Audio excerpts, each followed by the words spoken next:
Bueno, vamos a hacer una parte 2 con respecto al libro de los Salmos. Veíamos entonces que los salmos tienen una clasificación y que íbamos en los salmos de acción de gracias. Los salmos de acción de gracias, pues vemos allí ese relato de una situación, añadiendo pues la oración de la súplica, luego el relato de acción de gracias y luego el relato de la acción salvadora que vendría a ser nuestro Señor o que vendría a ser Dios en ese momento, y vendríamos a ver añadiendo pues la acción de gracia propia de dicho acto. Vamos a encontrar también esta clasificación los salmos reales, que tienen dos modalidades. Algunos salmos que hablan sobre el rey de Israel y otros muestran la realeza divina. La tradición de ambos grupos de los salmos es davínica en todo sentido, y en el sentido de que apoya tanto la elección divina del rey David como la promesa que Yahweh le hizo sobre permanecer pues su dinastía, inicialmente usados para la consagración de reyes o para ceremonias reales, con la consagración de reyes o ceremonias reales. Con la caída de la monarquía son reutilizados en sentidos mesiánicos. Lo más representativo es el Salmo 2, que vamos a encontrar. Me gusta mucho que podamos leer pues como estos salmos como para uno pues como afirmar este tipo de clasificación que tienen los salmos, y que es lo que realmente me ha gustado muchísimo, no porque pues es un estudio que nos pude hacer a través del estudio que actualmente llevo. Entonces vemos el Salmo 2 sobre los salmos reales, ¿sí? Que es el más representativo entre los salmos, que es el reinado del ungido de Jehová.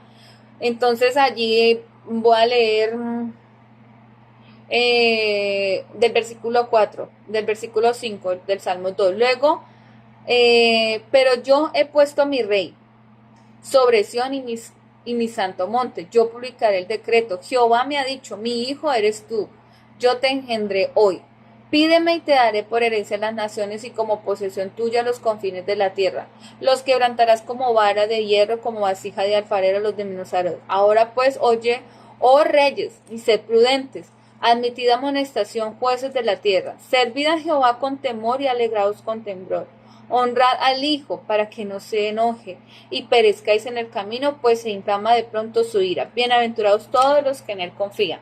Entonces, empezando el título del salmo, lo encontramos como el reino del ungido de Jehová. Entonces es un salmo real, por eso se llaman salmos reales. También encontramos el Salmo 45, el Salmo 89 y el Salmo 110, que son directamente relacionados con la dinastía davínica, y que el Salmo 47, el Salmo 93, el Salmo 99 sobre la realeza de Yahweh o de Jehová. Dada su diversidad de funciones, resulta más difícil establecer un esquema general. Entonces, como son como tan dispersos, pues no permite tener como ese esquema, pero son salmos reales. También encontramos los salmos mesiánicos. El tema de los salmos mesiánicos, digamos que es un poco discutido, al punto que se hizo necesaria hacer una intervención de la Iglesia Católica, y que es evidente la tensión mesiánica que vivía Israel, y también que los evangelistas se apropiaron de algunos salmos para darles el sentido de profecías que Jesús estaría cumpliendo. Sin embargo, se discute sobre que los salmos contendrían este tipo de profecías y cuáles serían extrapolaciones. Entonces encontramos salmos mesiánicos, pero pues lo que dice es que se ha discutido mucho este tema. También encontramos en esa clasificación los salmos de cánticos de Sión. ¿Qué son esos salmos? Son muy relacionados con los géneros anteriores. Se trata de salmos que cantan de la gloria de Sión, himnos de forma clásica, pero también a partir de un tema único. Recuerdan los diversos momentos de la presencia de Yahweh en su pueblo, desde el diálogo con Moisés, pasando por el Arca de la Alianza y hasta llegar al Templo de Jerusalén. Encontramos también los salmos didácticos o los salmos de la sabiduría, que se tratan las composiciones de dinastías a las enseñanzas. Se caracterizan por varios elementos formales que ayudan a hacerlos más didácticos y fáciles para memorizar. Por eso yo recuerdo mucho que esos salmos, cuando niña los cantaba y era la forma en que los memorizaba. Sigo un orden alfabético en la primera letra de algunos versos. Está el Salmo 9 o el Salmo 10, que me gusta, como les digo, que podamos, el Salmo 9, te alabaré, oh Jehová, con todo mi corazón, cantaré todas tus maravillas, me alegraré y me regocijaré en ti, cantaré a tu nombre, oh Altísimo. Estos salmos realmente yo los aprendía cantados y me imagino que a veces me pongo a pensar, bueno, ¿cómo hacía este pueblo para memorizar todo eso? Y realmente es que los salmos eran himnos, ellos los cantaban. Entonces, también encontramos en el Antiguo Testamento el cántico de Débora, cánticos que se volvían para poderse repetir de generación en generación. Para mí creo que una forma cuando Dios les decía al pueblo de Israel, bueno, y esta palabra se le darás a tus hijos y a los hijos de tus hijos, era la forma en que de pronto tenían que pasar la palabra, las leyes, las ordenanzas, los mandamientos, pero creo que para los niños, porque desde la niñez eran enseñados, porque ahí decía, a los hijos de tus hijos, entonces creo que lo hacían como, para mí creo que podría haber sido de todos los cánticos, además que había un pueblo, una tribu que eran los levitas y me imagino ellos todo el tiempo en ese cántico para poder aprender también estas enseñanzas del Señor. Encontramos entre la historia de los salmos, que hemos estudiado, me gustaría pues también hablar de autores de los salmos. En los títulos de 73 salmos de la versión hebrea dice que David, autores de los salmos, en la versión hebrea, ¿sí? Recordemos que la Biblia hebrea de pronto no es la misma que nosotros, pero en la versión hebrea se dice que 73 salmos eran de David, 12 salmos son de Asafab y 11 de los hijos de Coré, 2 de Salomón y otros de Moisés, Hernán y Etán. 35 están atribuidos a alguna persona y la versión griega atribuye 82 salmos a David y existe una tradición sobre el origen davídico del Salterio basada en menciones de diversos libros de la Biblia, en títulos de los mismos salmos. 73 salmos de la versión hebrea dicen de David y algunos incluso añaden a la ocasión que fueron escritos también en el Nuevo Testamento. Veía también que en esa clasificación de los salmos también se daban los aleluyaicos. Me causó mucha, pues esto que nos explicaba nuestro docente, y es que esos salmos aleluyaicos eran pues porque terminaban con el aleluya. Entonces se le llamaban también salmos aleluyaicos. También en este estudio de los salmos encontramos algunos, entre esa clasificación de los salmos, después de los de los salmos de acción de gracias, también habían los salmos irregulares y géneros mixtos. Descritos ahí es impresa estos frecuentemente aparecen mezclados. Por ejemplo, lamentaciones que siguen a una oración confiada, Salmo 27 y el Salmo 31, o que preceden a un canto de acción de gracias, como lo leíamos en el Salmo 28 y en el Salmo 27. Y el Salmo 89 comienza con un himno, prosigue con un oráculo y termina con una lamentación. Entonces son géneros mixtos que hay dentro de esos mismos salmos. El largo, que es el Salmo 119, es un himno a la ley, pero es también una lamentación individual y expone una doctrina de sabiduría.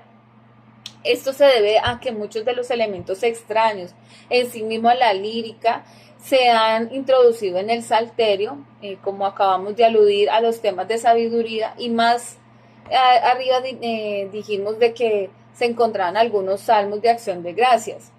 Ocupan a veces tanta extensión que se suele hablar con cierta impropiedad. Los salmos son didácticos, los salmos permiten esa memoria, memorizarlos, ¿sí?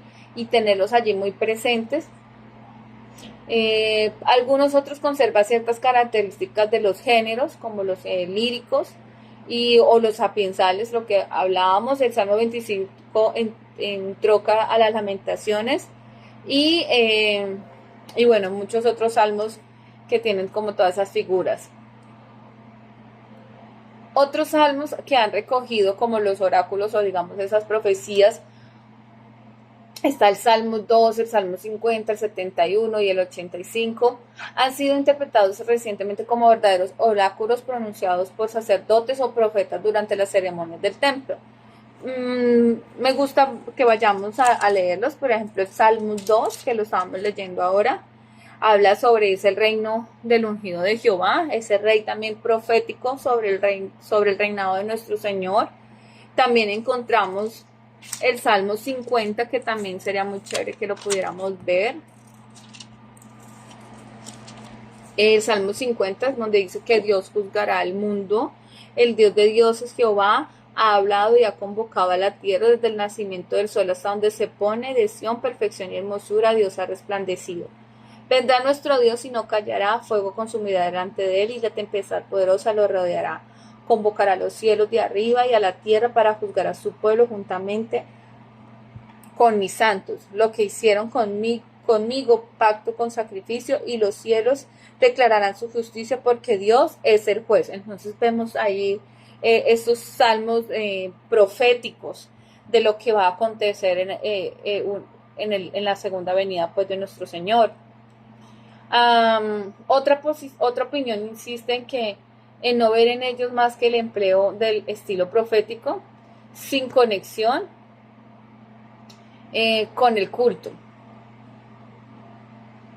Entonces, bueno, encontrábamos como esta otra clasificación de los salmos que pues me parece importante que la tengamos en memoria, de que los salmos también cumplen esa parte profética, ¿sí? Y que está clasificado también. Y bueno, otra clasificación que es el salmo y el culto, ¿sí? Sabemos que entre el personal del templo figuraban los cantores, los levitas, y en estos se mencionaba pues muchas vivencias que tuvo el pueblo, y muchos de los salmos llevan indicaciones musicales o litúrgicas, algunos se remiten en su texto. Vamos a ver, por ejemplo, el Salmo 20, lo podemos ver. Oración pidiendo la victoria. Jehová te oiga en el día del conflicto. Pero cuando uno lee el título de este salmo, dice en la Reina Valera, oración pidiendo la victoria al músico principal, Salmo de David. Entonces, vemos de que estos salmos se remiten pues también como a esas indicaciones musicales o litúrgicas. Y bueno, esto en cuanto algunos se remiten pues como al texto, al rito como tal. Es evidente que estos y otros salmos se recitan en el recinto del templo. Las canciones de las subidas, que son el Salmo 120, esto lo veíamos también,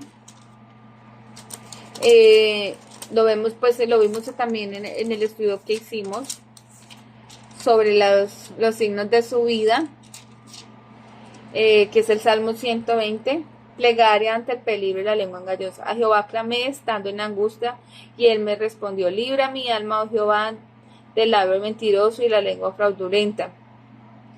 Estos salmos eran cánticos que se hacían en la peregrinación hacia el santuario y se llamaban cánticos de subidas, y pues por lo que aprendimos en el estudio con nuestro docente, y es que eran porque ellos iban subiendo pues como las escaleras a llegar allá, como una peregrinación, llegaban al santuario. Entonces en esos cánticos ellos sí cantaban estos salmos o los iban recitando, entonces se les llamaban cánticos de subida. Bueno, realmente para mí ha sido muy bonito ver toda esta clasificación de los salmos. entender por qué los salmos tienen como todos esos géneros literarios, por qué unos hablan de esa parte de angustia, del perdón, porque otros son de acción de gracias. Para mí fue muy importante entender este libro y pues realmente quiero agradecer a nuestro docente, profesor Luis Carlos, de la Universidad Unibautista, que nos dio como ese abrebocas para nosotros poder crear dejar en nosotros como esa semilla, dejar en nosotros como esa necesidad de profundizar más sobre ellos. Así que invito pues a que puedan ustedes estudiar la Sagrada Escritura, de que podamos ir mucho más allá del texto y cómo ir a esos interrogantes, el por qué, el cómo, el cuándo, dentro del contexto bíblico, esas preguntas que nosotros mismos nos podemos ir contestando a través de la palabra y con ayuda del Espíritu Santo. Muchas gracias.